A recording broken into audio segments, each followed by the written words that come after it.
friends, it's Kayla Moran. Welcome back to the Let's Get Candid podcast. How's everybody doing today? Happy Thursday, good morning, good afternoon, good evening, whatever day or time it is that you're listening. So happy to be back on the mic with you guys as always. I hope everyone is staying dry and staying cool. This weather lately has been out of control. Woke up today to thunderstorms all morning long and it was so hard to get out of bed.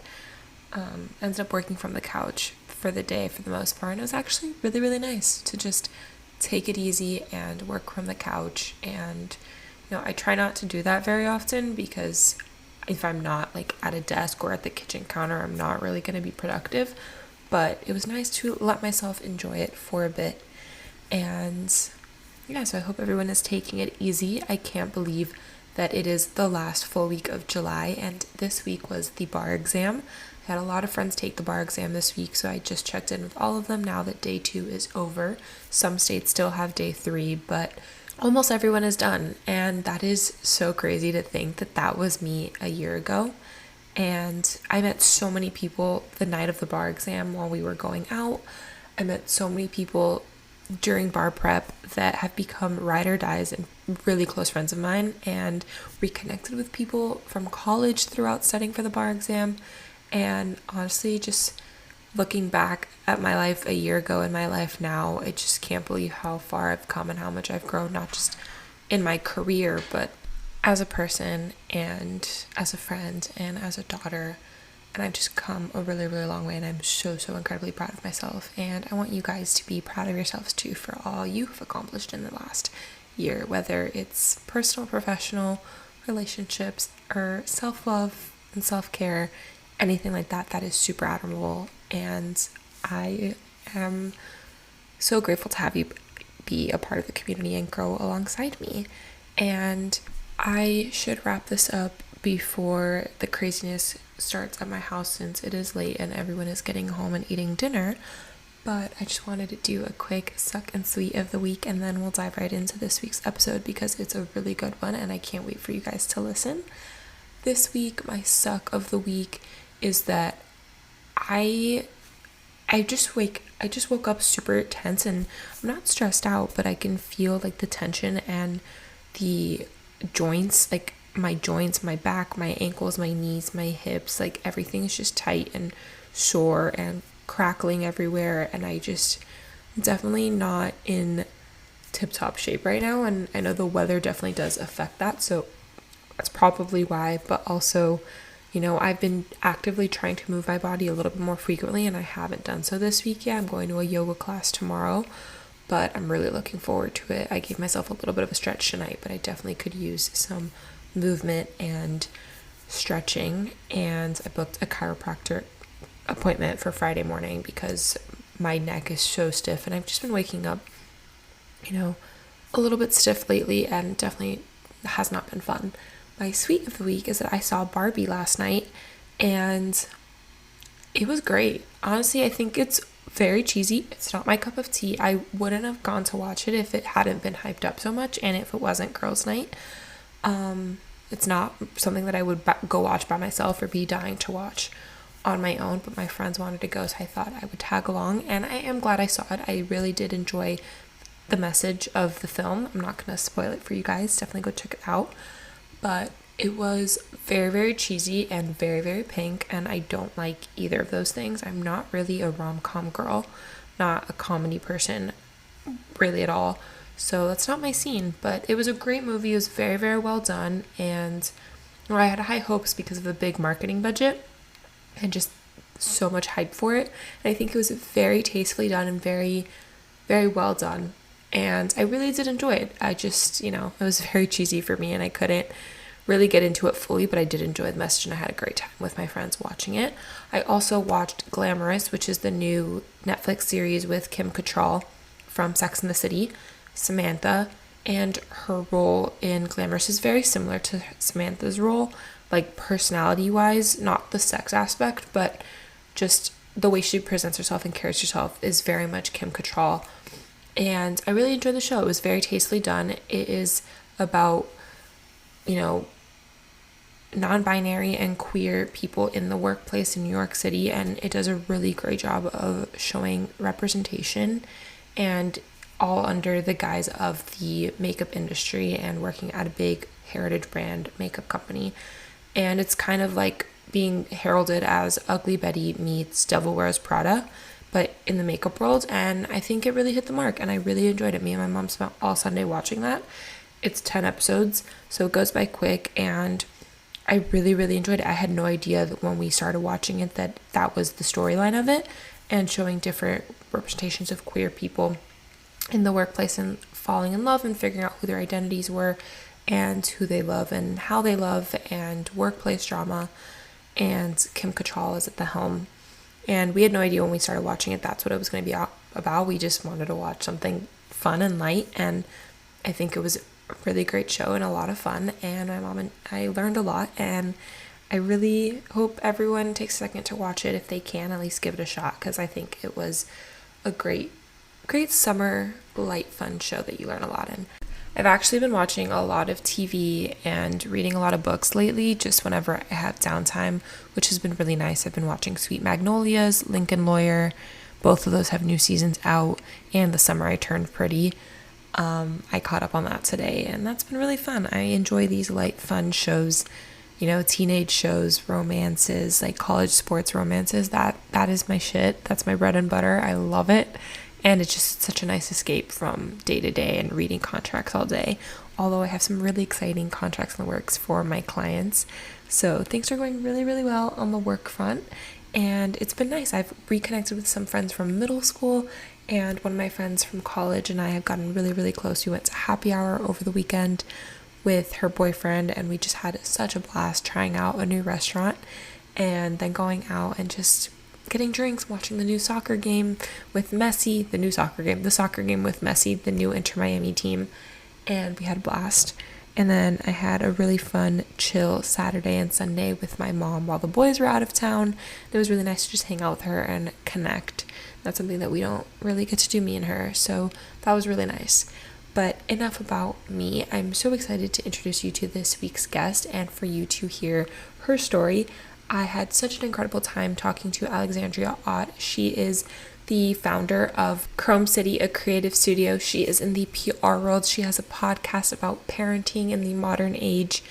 And I just had such an incredible conversation with her and hearing her story, because I feel like her and I are kindred spirits in a way, and I feel like I'm talking to a version of myself in the future, and someone who has lived a lot of similar experiences to me, and someone I could learn a lot from. And it always means the absolute world to me to be able to have these conversations and share them with you, because I know that I'm really lucky to be able to have them through this podcast and through being public on the internet and reaching out to people and enjoying making connections and reaching out. And I know not everyone has the courage to, or the means to, or can have these conversations, but if I can be that for you, that is the goal of this podcast. And we had such an incredible time talking about how she built a PR agency from the ground up, not once but twice in 2 different cities, and learning to become a mother and a working mom, and what that meant for her, and the mental struggle she faced, and the learnings and unlearnings that she went through, and the growth that she has experienced throughout all of this. And I felt like it was such a beautiful conversation that I'm so lucky that you guys get to be a part of. And I hope you guys go check out her and Chrome City on Instagram. I'll link everything below as always. And I hope you guys enjoy this episode. Let me know who you guys want to see next. Let me know what topics you want me to cover next. And I can't wait for more, because there's some really great conversations coming soon. So stay tuned. Thank you guys so much for listening. If you liked it, please leave a rating and a review. Please subscribe to the show, share with a friend, tag us as you're listening. Let me know what you want next on the podcast, and I will see you guys next week. Meet Alexandria. So, Alexandria, what is something that people wouldn't know about you just from following you? Oh, wow. There it is. Yeah, I told you. Mm, What would some that people not know about me just from following me? I mean, I think there's so many nuances in my industry. It looks really like fun and fancy, and we have amazing dinners, and we're doing art galleries, and we're doing all these things, but so much of my time is spent in this little office that I'm in, working and grinding. And I don't think we show that enough. And it's actually something that we're moving toward. I think it's evident that I work hard because I'm successful and people can see that success, but I don't think I've shown enough of like what it takes on a day-to-day basis, from, managing my two incredible staff members to, trying to find where money comes from, to clients disappear. Where is that going? I'm not announcing to everyone that, like, two clients just stopped working with us because of whatever, a variety of reasons. And I'm out there like grinding, grinding, grinding to make sure that that money is found somewhere else with the right type of client. And then, of course, it always looks great because we announced that we have this brand new client and we're so excited, but nobody knows that there was like a gap in between where I am obligated to take care of my staff, pay for my office, keep the lights on, keep my lifestyle going with my family. And I'm hitting the ground, texting, calling, going to happy hours, networking to ensure that that money is in our bank so we can take care of everyone. So I would definitely say that there's like a struggle and hard work that's not shown. Yeah, I love that. I think that's actually a great place to start because, yeah, I feel like people don't. I was talking about this earlier today with someone. They want to see like it's easy, it's glamorous, it's fun, whatever. Like insert X here, like whatever it is. They think it's just so glamorous because of social media, but Right. people don't see all the hard work and the sacrifice that goes into something. And I think we just because it's not fun to share it. Like when you're in the moment and you're grinding, you just don't Mhm. think of like, let me pick up the phone and start recording this.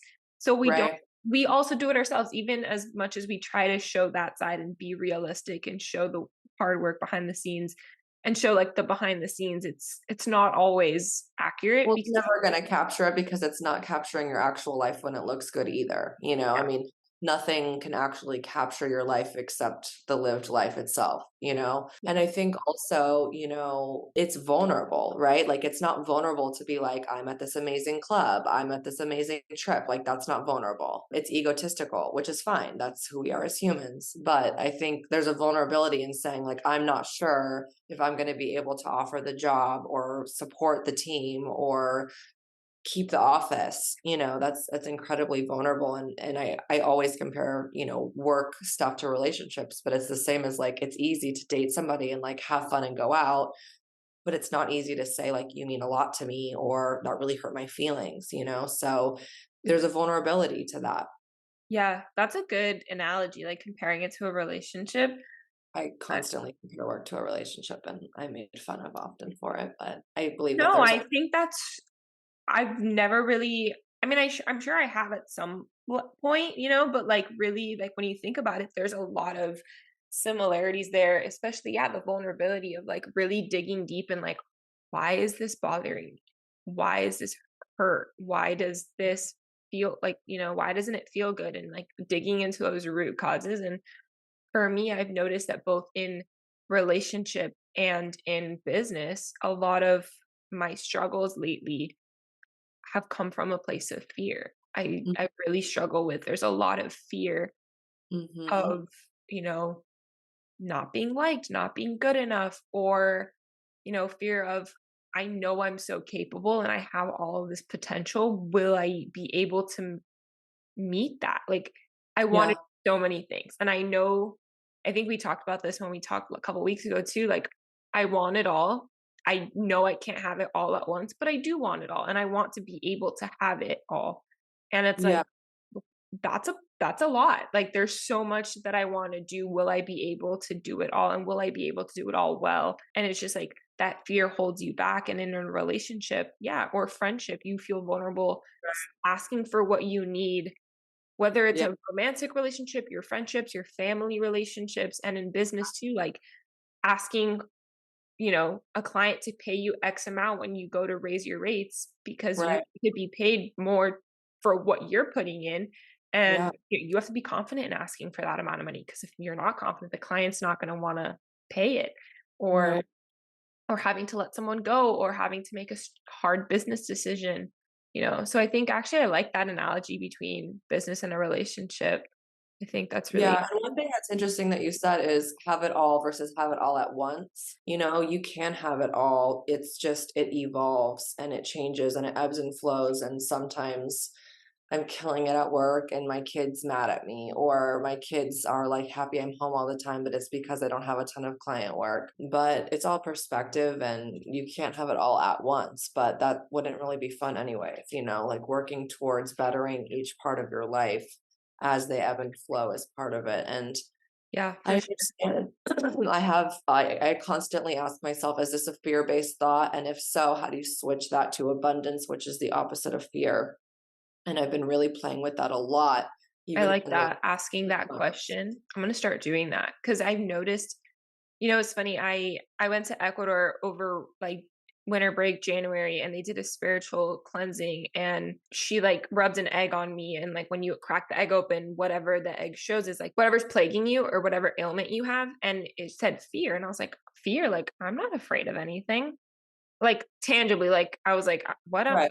don't think I'm afraid of anything right now, like needles, but, like, that's not what she meant." The more I started thinking about it in the last few months, I was like, "Wait, like, a lot of things are coming from a place of fear." So I like that, Yeah. asking that question of, "Is this coming from a place of fear?" And, if not, like, if it is, like, how can I do something about it, and how can I make it be more abundant? Because, yeah, abundance and, like, believing in myself, that confidence, that mindset is Yeah. truly what has changed my life in the last few years, and I know for you as well. Yeah, I mean, it's one thing to identify that I'm speaking from a place of fear or thinking from a place of fear, but then, like, what's the exact opposite of that, and how do I embody that? Because that's not natural to me. Like, I'm not naturally in an abundant mentality, I'm naturally in a fear-based mentality. So switching that to a very like unnatural thought of abundance and saying like the money is going to come, the clients will close. I am providing great jobs for the girls that work for me who've worked so hard. We will achieve great things. I will have great clients. That's not a natural thought. I'm a very positive person, but that's not where my mind goes. So I have to physically alter the fear-based thought into something that I wouldn't normally say that I don't necessarily believe at that moment, and saying that out loud then invites that abundance into your life, in my opinion. Yeah, I really like that. Also, you said, if I'm doing really well at work, my kid's mad at me, or if I'm spending a lot of time with my kids, probably because work isn't going so well right now, and having it all versus having it all at once. I think it comes from it's like priorities. It's time management and priorities, and, you know, different seasons of our lives. Like, you know, at least for me, we were talking about this, like, I'm in my mid-20s, like, this is my season for career building and really Mhm. establishing myself in the industry and building up my company and my law firm. And hopefully in the next few years, I hope that a relationship will come around and I get to prioritize that for a little while. And, Mhm. building a house and making a family and that kind of thing. And then at that point, the reason I want the business to be established is because I know that's going to take a backseat. And it just, you have to, you know, It doesn't have to though. I mean, like, doesn't have to, but it won't be like, the number one priority is going to change right, at that point in time, and that's okay, and being okay with that. And same, like, with school, or, like, sports, like, whatever it was growing up, like, there was always that one thing we were striving for, other things took a right. backseat, not because you wanted them to, but just it kind of happens that way. And Yeah. intentional about what you're prioritizing in that moment. But I have to say, when I was in my mid-20s, I was a fucking dog. I worked so fucking hard, and I make, like, 15 times the amount of money now with kids. I leave work at 3, I pick my son up from school, I have date nights with my partner, I do not work on the weekends. So I don't know. I mean, your 20s are to work hard because you're figuring it out. You're figuring out the corporate world. You're figuring out the inequities of being a woman in the workplace. You're figuring out the type of job you want to do with the type of clients you want to have. So there's more time and energy towards figuring things out. But then at some point, you'd have to hope that you sort of figure it out. And Yeah. that's where I'm at. I'm 37 and I know the type of client red flags to see. I know exactly what I'm worth. I know it's worth waiting for certain contracts to close. And I know that I will never be with a client that, doesn't respect my boundary of time. When I'm done, I'm done, when I'm done working. So it also depends where you live. Like I live in California where it's perfectly acceptable to stop working at 3 o'clock. and to just take the rest of the night off to go for a walk and this or that. Whereas in Chicago, I had my son there. I mean, it was not acceptable to ever leave the office before 5. It was a hardcore mentality. So, where you live, who you're friends with, all of those are to paint a life that you want to live. It just depends on your priorities, but nothing necessarily has to take a back seat or suffer. Yeah, I think that's very true. Like, I've noticed that with my friends, like where they live and the type of industry that they're in, how it affects how they see everything else in their lives. Of And course. I've had to check myself against whatever they're saying to me, like, that isn't what I want. So why am I allowing them to influence me in that way? And Mhm. push back on my friendship and be like, okay, let's set a boundary over, like, maybe let's not talk about this as much as we used to. Like, I know that we are just sharing how our weeks went, but like, I don't like this, you know, Yeah. being a lot more intentional with that. So I like that you brought that up. And you said to the figuring it all out, like, this is what your 20s are for. And I completely agree. I think, and yeah, at some point you would hope that you have it all figured out and you have systems and processes and people in your life that make things easier so you can prioritize other things. And yeah, I think maybe not take a back seat, like you said, like it shouldn't have to, but like that it's happening for you already, like on its own. And Right. it's something you're putting energy and time into as much. Like you don't have to put as much Yeah. time to it for it to be working Correct. out for you. And I think that's a really great mentality. And that is my goal. Like I You'll hope get that there. when I'm your age, I'm there, Yeah. and it's but yeah, like I think that, mid-20s is just that's literally the best way to put it. It's just like everyone else was asking me, like, how do I do what I do? I'm like, I just do it because I'm passionate and I love it and it's worth it for me right now. But like I'm just figuring it all out. Like I don't have it all together. I know it looks like I do, but I promise you I don't. Um Nobody does. Nobody does. That's yeah, such a myth. yeah. But that and going back to like, not sharing that online because we don't it's vulnerable and we Yeah. either forget to or just don't have the time Well, or also, if you without own your knowing. own business, you don't really I remember, like, my mother, she was like, "Watch what you're posting if you're having, like, a really rough, like, depression week or, like, if you're sharing more about your mental health because you also don't want your clients to think that you're not in a place to handle their business." Oh, my And it's mom says the same thing to me. but it's also the same if, like, you're like, "Yeah, Chrome City, we're having a tough time right now." It's like, will people really wanna work with you? Like, probably not. So you have to also, like, figure out from a PR standpoint, like, how do I use this to teach other people? Here's how I got out of a time when blah, blah, blah. And you have to almost use it as a teaching moment because, yeah, it's honestly not that sexy to be like, "So, I'm leaving work at 1 today because, like, there's no clients." Like, it's just ultimately you're still trying to sell a business. If you didn't own your own business, fine, say whatever you want. You work at a bank, you work for the man, fine, you can say whatever you want. But when you own your own brand, you're representing your own business. It's not good PR for you. So you have to figure out how to say, listen, these things happen, and here's how I got out of it. I made 40 calls a day. Did 15 of this, and like set it up. But unfortunately, it turns into this sort of like lineup of like, follow these 3 steps to get out of whatever. And that's just what people need. And that's what you have to feed them. But at least you're being, real to say that, like, last month was a rough month. Here's how we got out of it. But I think in the moment, you can't really be like, yeah, I don't know. We're Yeah, not there yet. it's hard to do it in the moment. I try to do it, like you said, like a month or 2 later, like once I like pass that hump, kind of reflect on whatever happened in the last month and try to Right. find spin on it of making it a teachable moment, like you said, or Yeah. like this is what I implemented and this is how it's worked out for me, or I learned this and like I'm not quite there yet. I'm gonna still keep working on implementing this, but like so far this is working and kind of make it, yeah, like a blueprint, a guide for Uh-huh. people going Uh, through. I think that's a really good point. And you said earlier too, you were in Chicago. That's where you started off your career. Then you moved to California. Can you talk a little bit about the first like few years of starting your business and what made you get into PR in the first place? yeah. So I'm from San Diego, and my dad owned a PR firm growing up, but it was more focused on politics, public affairs, government.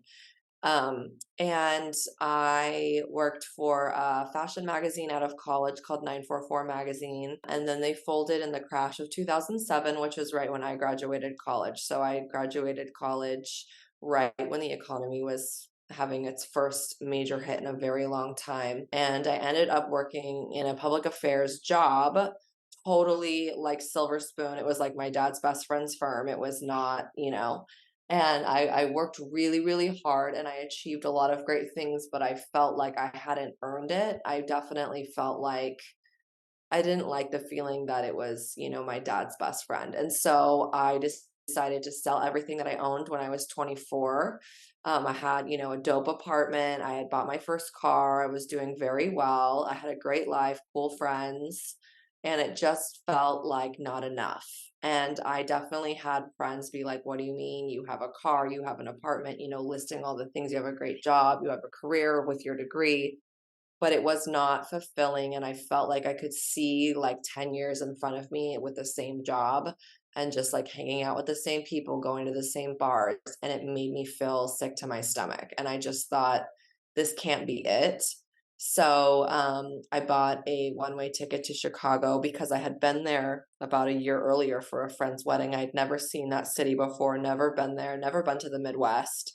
Yeah, I've never been. I was gonna say, why Chicago? Like, you went from sunny California to the windy city. I know. Well, originally I wanted to move to San Francisco, but once I was there for this wedding in June when it was very warm and beautiful, I came home and every night when I would fall asleep, I couldn't stop thinking about it, like obsessive, but like I didn't feel like my brain, my heart was thinking about it, but my brain was like, absolutely not. I would never live somewhere cold. I want to be by my family.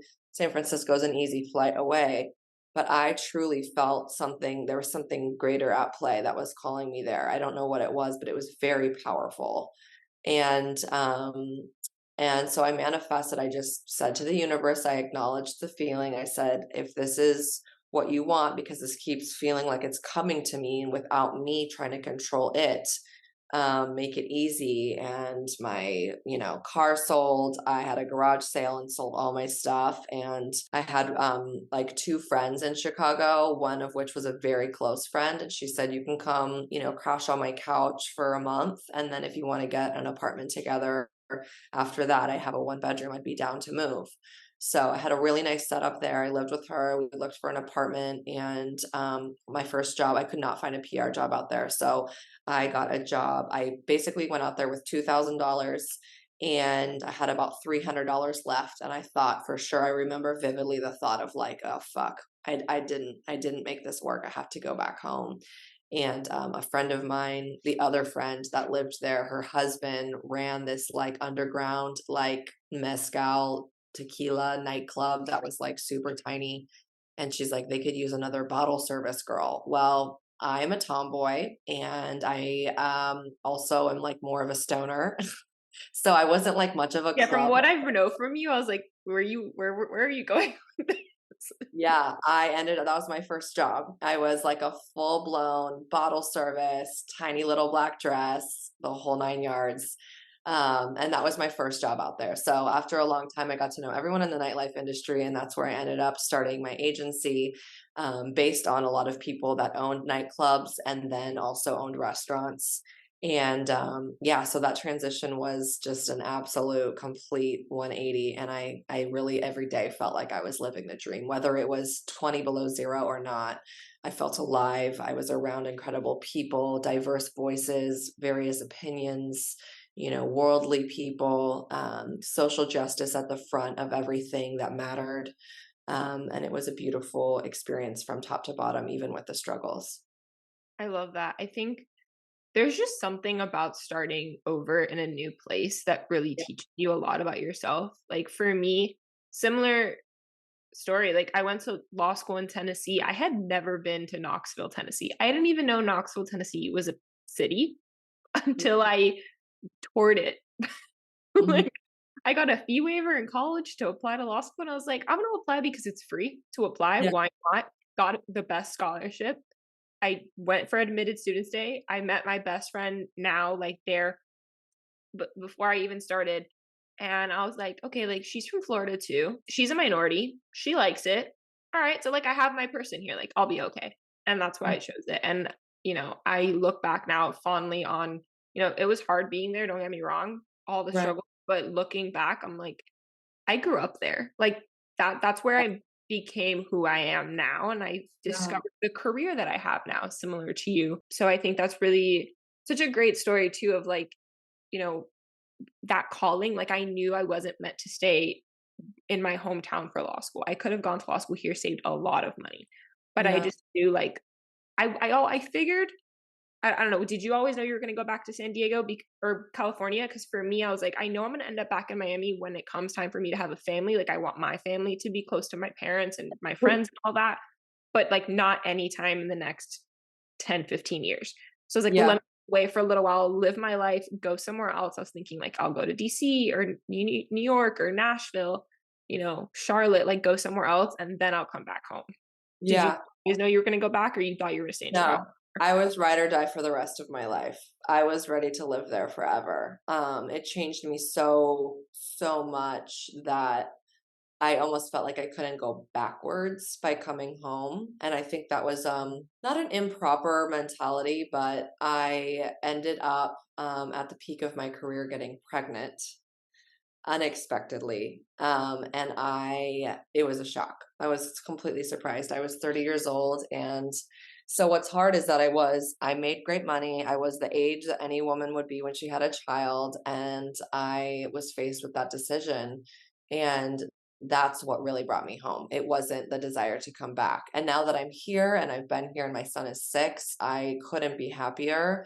And I know that this was the life that was meant for me, but the initial shock of having my son in Chicago, being an absolute 100% single mom, no family, running a huge agency, trying to keep it cool, trying to still go out and connect. It was beyond like challenging. And when I moved, I felt like a complete failure. I felt like everything that had shifted in me, that I had moved within myself, in the world, the woman I had become was just going right back to square one. Like one decision had ruined my life. And it was really hard because I think a lot of women don't talk about those regrettable feelings once you have a child, that you love them with all of your life, but you have a feeling of like, should I have not done this? Or did this completely fuck me? Or did I just work for, I mean, this is what so many women go through. It's Yeah. a very common feeling. And so I rebuilt everything out here in a way that feels so in line with who I am. And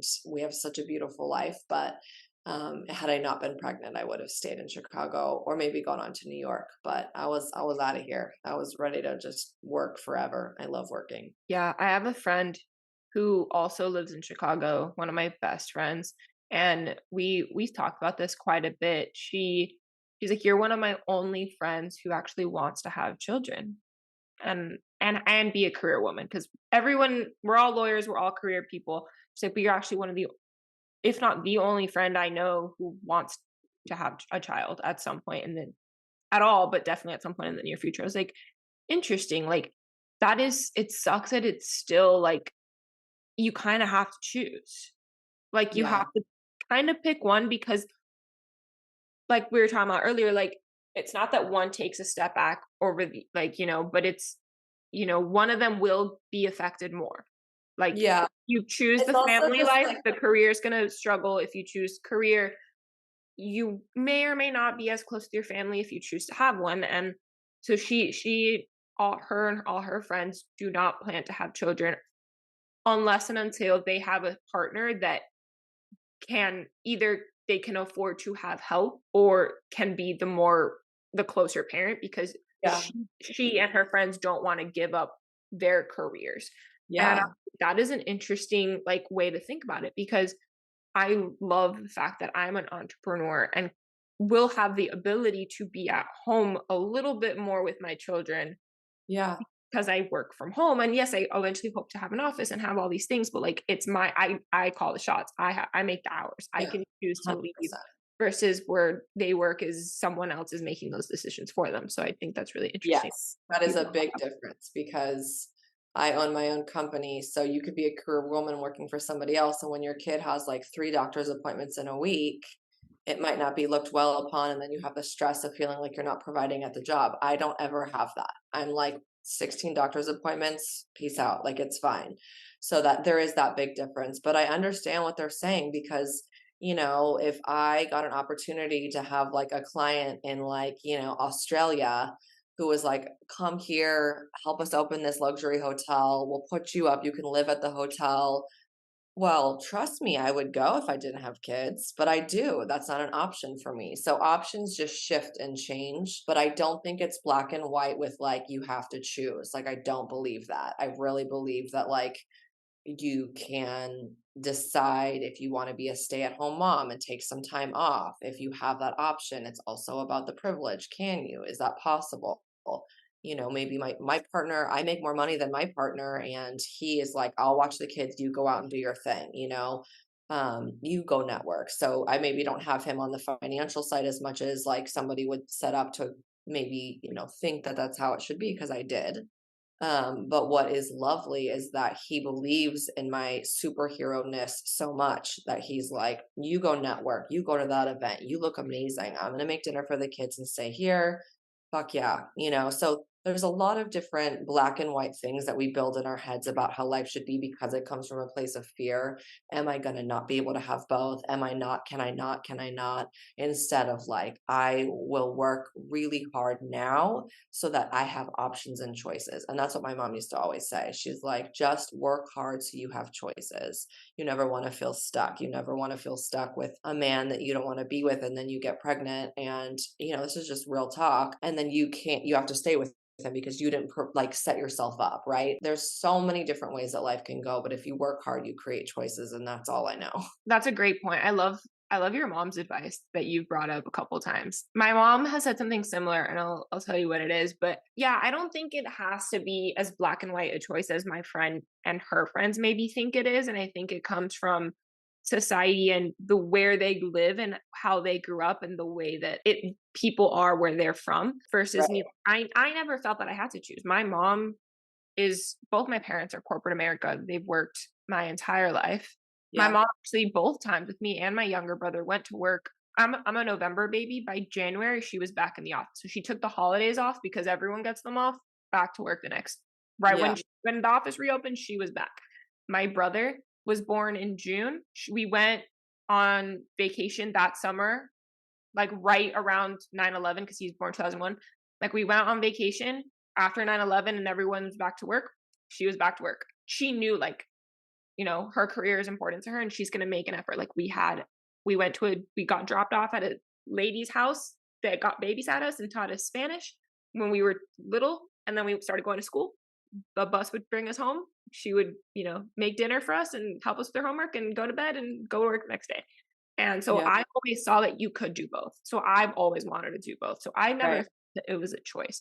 But I see now where a lot more people do see it as a choice. But I think yeah, I like that your mom said like you want to be able to have options.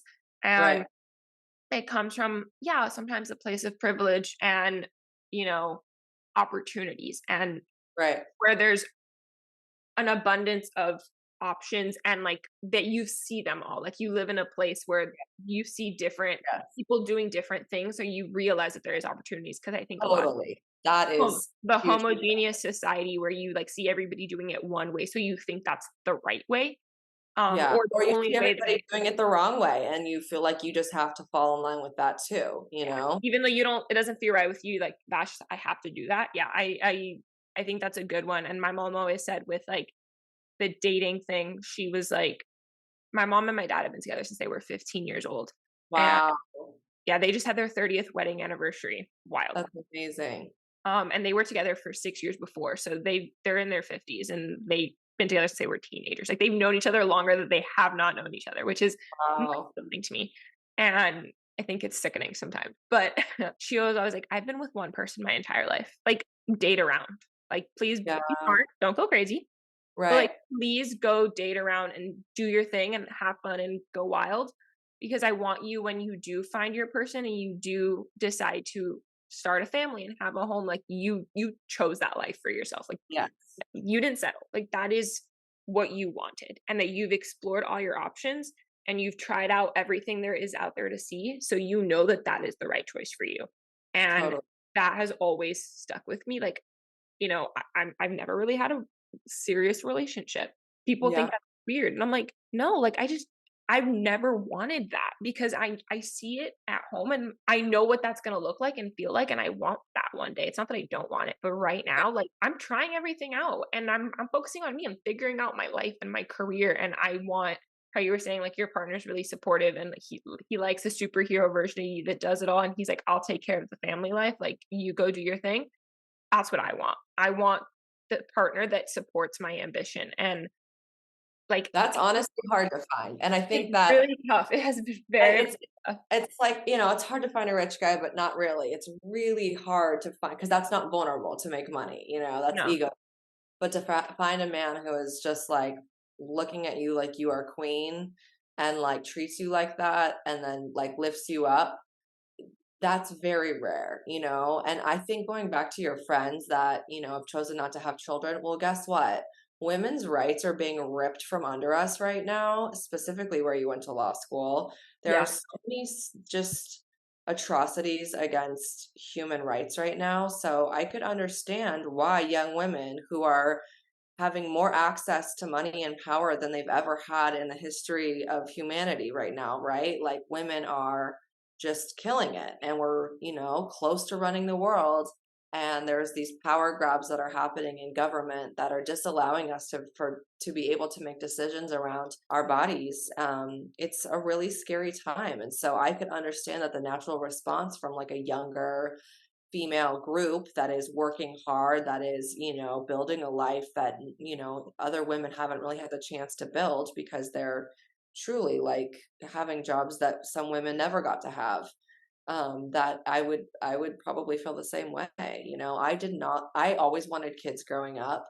I always wanted to be a mom. I always like if there was a little kid in the room, I was holding them. Me too. Um, like, just loved, and then I got to Chicago, and it was, like, full adult life 24/7. I never even saw that many kids. None of my friends wanted kids. None of my friends were even married, and I was, 25, 26, 27, 28, 29.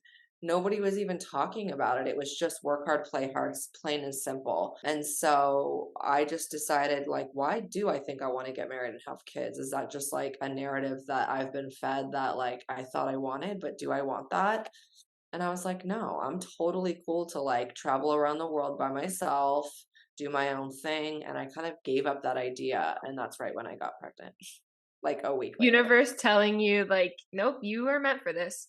It's always Yeah, what you wanted. And I think that's such a it's important to think about it that way too. It's like the universe knows like what is right for you. I joked, I made a TikTok a couple of days ago of saying like I think the universe is conspiring against me because it keeps putting things in my path, like it's neon flashing sign. And I'm like, I'm not prepared. I'm not ready.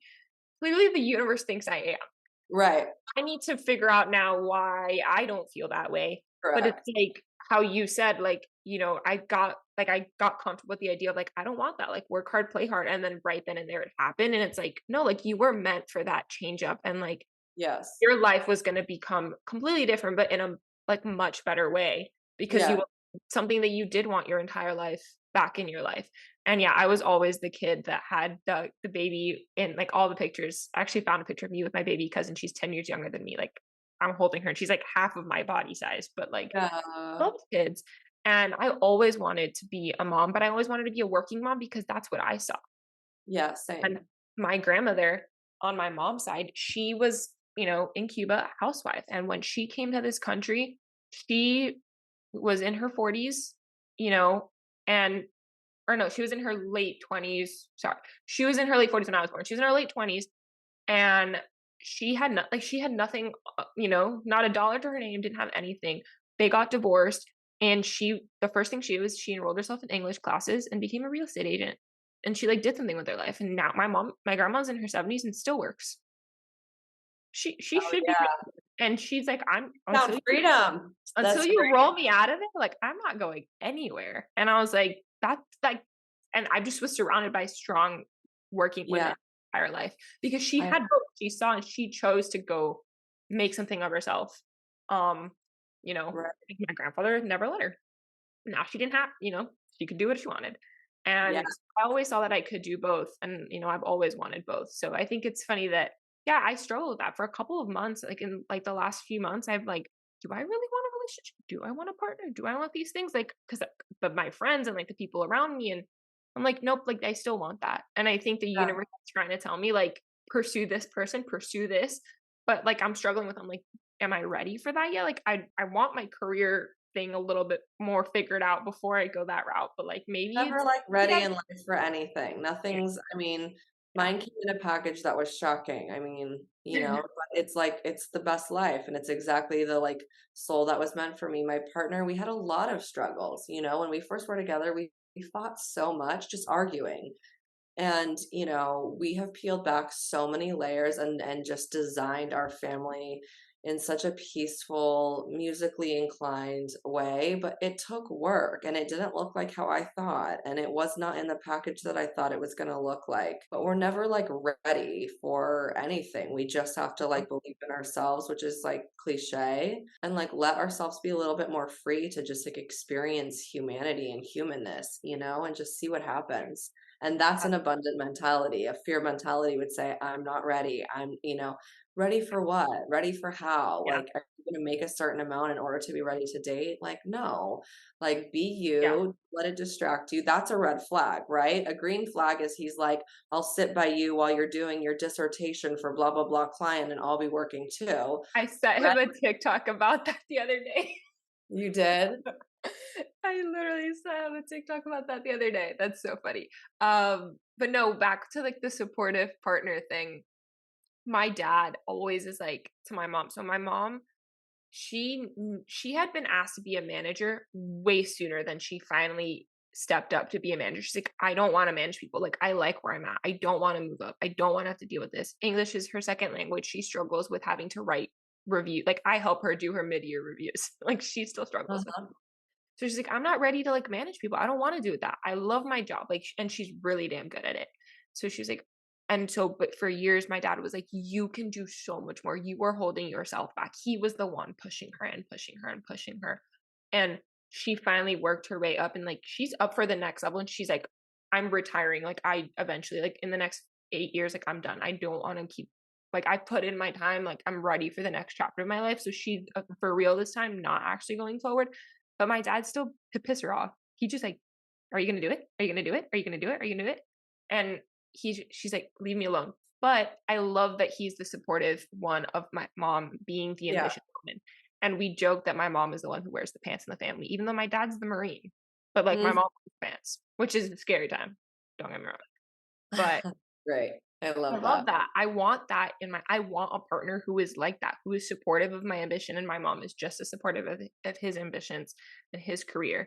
And it's like you said, it's like easy to find a guy with a rich guy with money, it's ego, but it's really hard to find someone who's ambitious. Like that's been really hard for me. And just even friendships.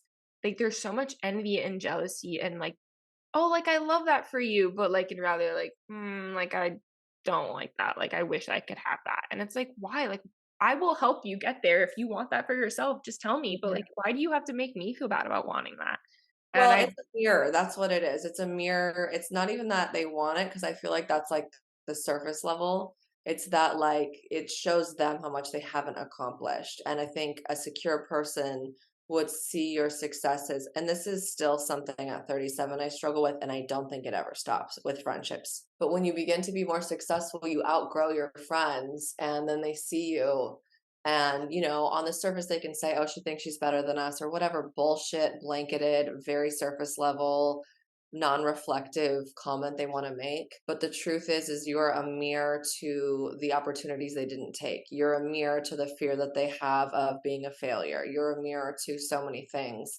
And I think that I'm a very, and it took me a long time to learn this, but I am a very rare person where I have always believed in myself. I have always thought that I was going to achieve great things. I have always known that I was destined for greatness. And I probably don't have a lot of friends as a result of that. I have people that love me and I have really great people in my life. Do I have like one person who calls just to say what's up to me? No. Like I'm the one calling the I 16 am other the people. same way.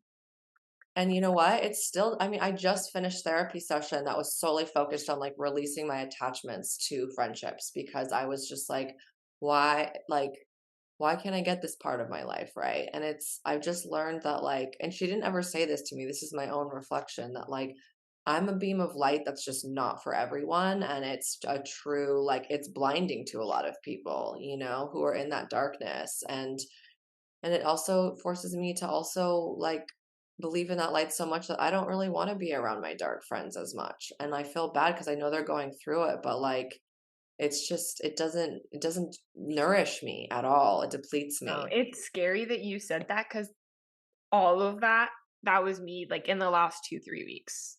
And Yeah, I've always struggled, like, a lot of my friends were going through, like, really hard times, like, it just happened to be, like, a few of them all in the same, like, month. Bunch of different things were happening in their lives, and I wanted to be there for them, but I was like, "I can't keep pouring into you guys because no one is pouring into me but me." yes. And it got Yeah, to the point where it's like I got into, like, the darkest spiral I've had in a very long time. And it was eye-opening. I was like, because it was that same realization of like, yeah, I think I've always been the little girl because I did see such strong women in my life my entire life, and a parent, a father figure who was also very empowering of the women in his life. right, You I always as a little kid, I was this happy-go-lucky, loud, crazy. I wanted to talk to everybody. I wanted to be a part of everything. I knew what I wanted. I would go up to you and like I would talk to about God knows what as even as a little kid, and I'd be like, and I would be able to keep up. Like I loved it, and I mhm, mean I'm still like that now, but I lost that version. Like I was all like your inner child, like they're the purest form of you. Like they always know what they want. If I look back, mhm, I now to then I'm like it makes a lot of sense what I'm doing. It all really does make sense. But I lost myself in the middle because I let society and like other people around me affect and how I perceived myself, but I've right, always I wanted. I've always known that I was destined for greatness, not because my parents told me that, but because deep down I knew that I was yes, and I wanted that for myself and I knew I was going to make an impact because I wanted to make an impact. And yeah, right, realizing that other people around me aren't like that and that scares them. And I remember one of my best friends in law school, it was 2 years ago around this time, we had just finished finals. It's the day or this the day after I had come back home from the school year. It's at the end of my 2L year, and I called him crying at 2 in the morning. I don't know why we were awake at 2 in the morning, but I called him crying. I was spiraling, and he was like, "Why do you so badly want to be friends with people who do not understand you?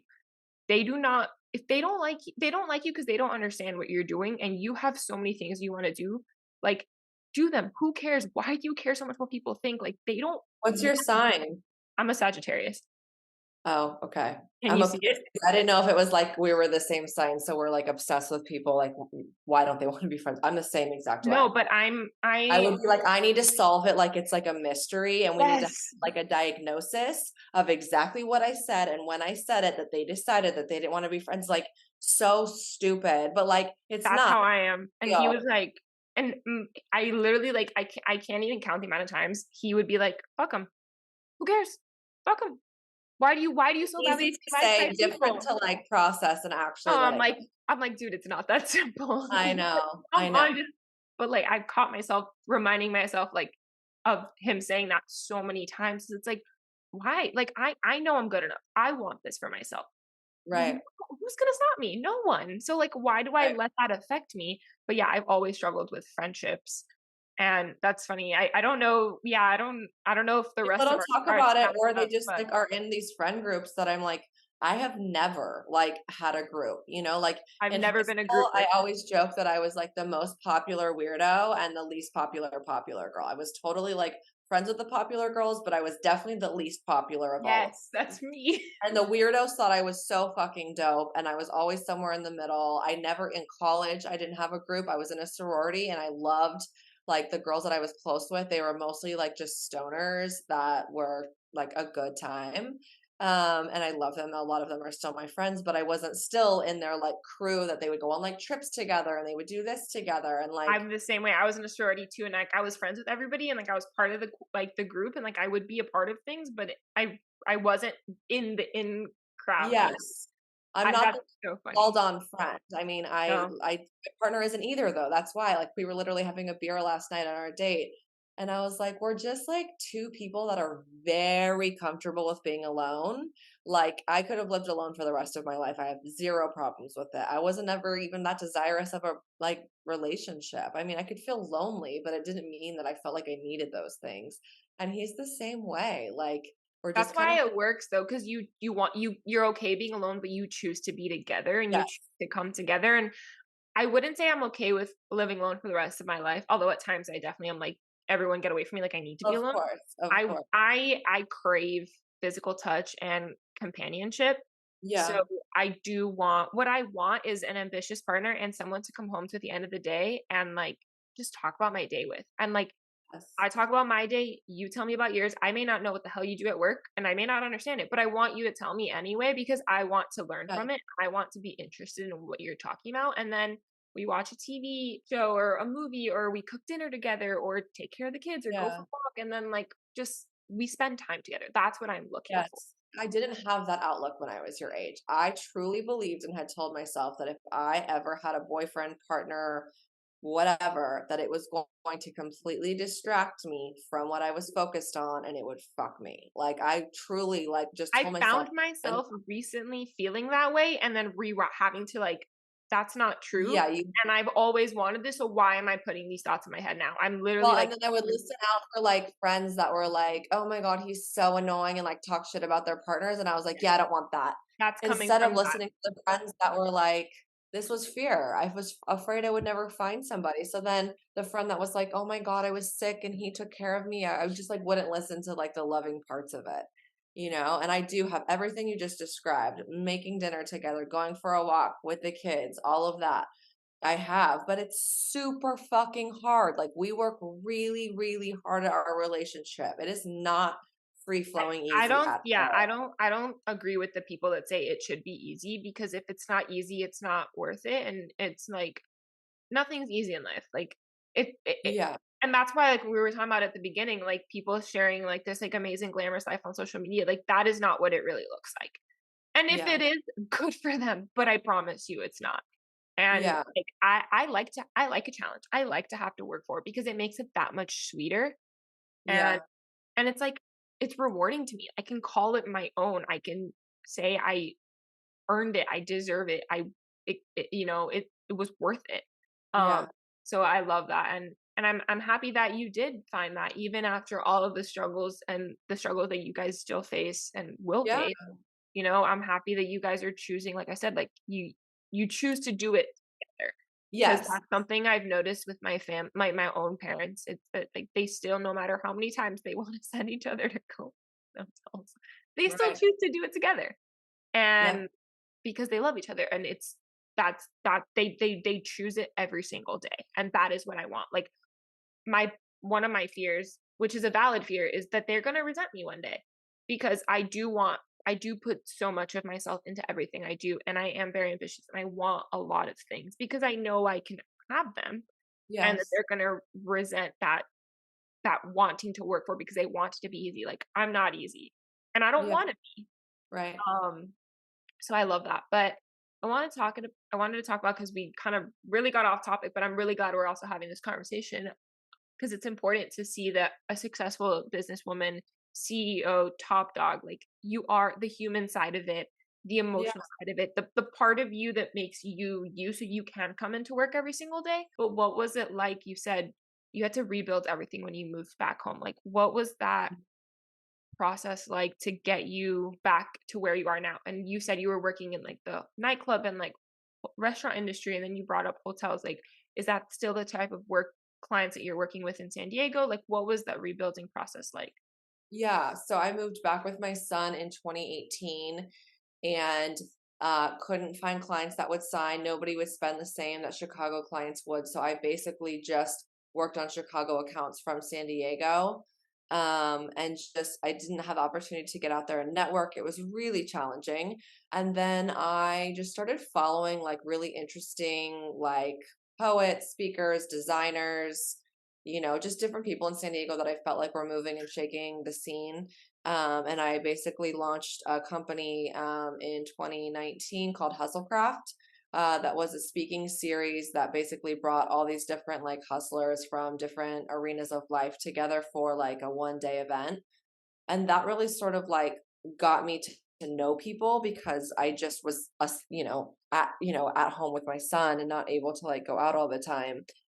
So that's kind of what opened the door. But again, I planned this amazing thing with these amazing people and like nobody showed up. It was, in my opinion, very much a failure. And then I started doing my underground dinner series called The Blank Table. And then I never thought it would be as big as it is today, but kind of got my foot in the door there and it was kind of successful. But honestly, then 2020 hit and we were not working and all restaurants were closed. And that gave me some time just to reflect on how I wanted to spend my time, my stress levels, so many other things, realign the time I wanted to spend with my children because I was flying to Chicago at the time. I only had my son. I have a daughter now as well. And I was flying to Chicago like once a month, leaving him for 5 days at a time. And so once 2021 hit, I just slowly started to rebuild.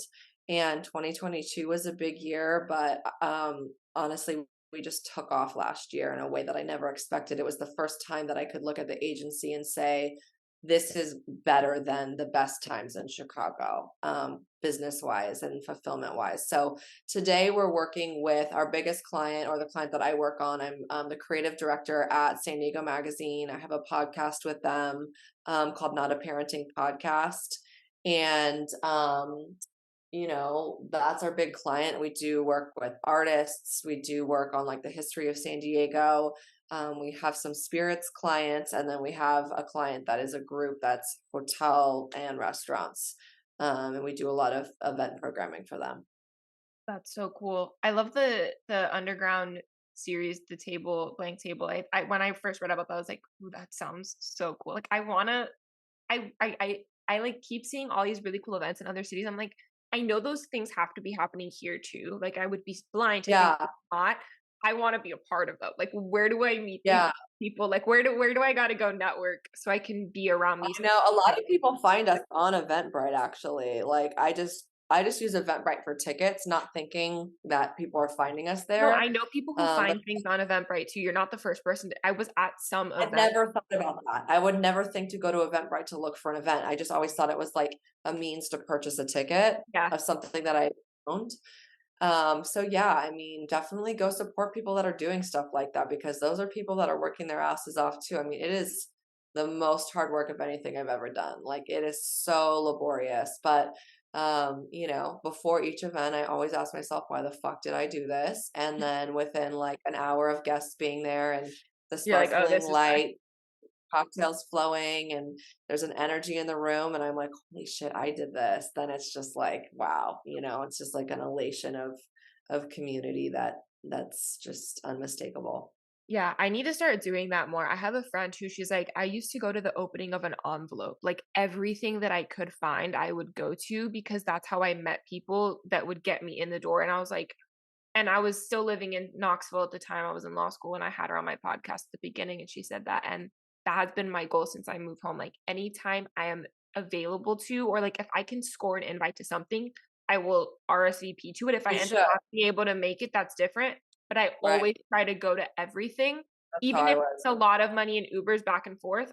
Because I never know. And I'm really glad I started doing that. But I Yeah. I love that, and you said last year is when it really took off and like the Yeah. Which like better than any time in Chicago.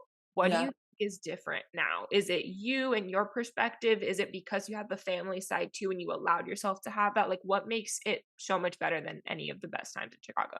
It's a combination of the right people working for me. I have two women that work for me that we just have like a very easygoing work chemistry. It's very chill and there's just a great chemistry. We all know each other's place and role and what each person is good at. And while we're still working at in her career with us, so team number one, having the right girls here. Number two, the universe just said it was our time. I don't know. I mean, I I think I've been working on myself for the last many decades and years, but like I've been very intentional about releasing past things that were sort of plaguing me, that were holding me back, going to therapy, going to yoga, really exercising my mind, my soul. And, when things aligned properly with me taking care of myself, finding the right people to work with me, and finding the right clients, that's sort of where the flow happens. Yeah, I think that's such a big thing. Like you brought up the word alignment. I feel like that's where I'm at. I think I was saying like I joke that I think the universe is conspiring against me, and I mean that in a good way. Like I think it's for a good it's in a good way, and for a good reason. I need it. It's just I think that's what it is. I feel like I'm leveling up. Like these growing Mhm. pains that I'm in right now Right. are like the ones while I was in law school, those realizations, those growing pains where it was, a diamond in the rough, like going through the really rough process to come out on the other side. Now I'm like polishing up. Like now I'm like leveling up to the next chapter of my life because I do think every time in the last few months I have given into something and like, okay, like I acknowledge like I'm going to pursue this or I stopped fighting something, it has Mhm. gotten easier. And I Yeah. think it's that next step of like the next unlocking, the next level of just allowing that in to make my life Yeah. easier. So I think that's such an important point, like the alignment of everything just kind of working together the right way and Right.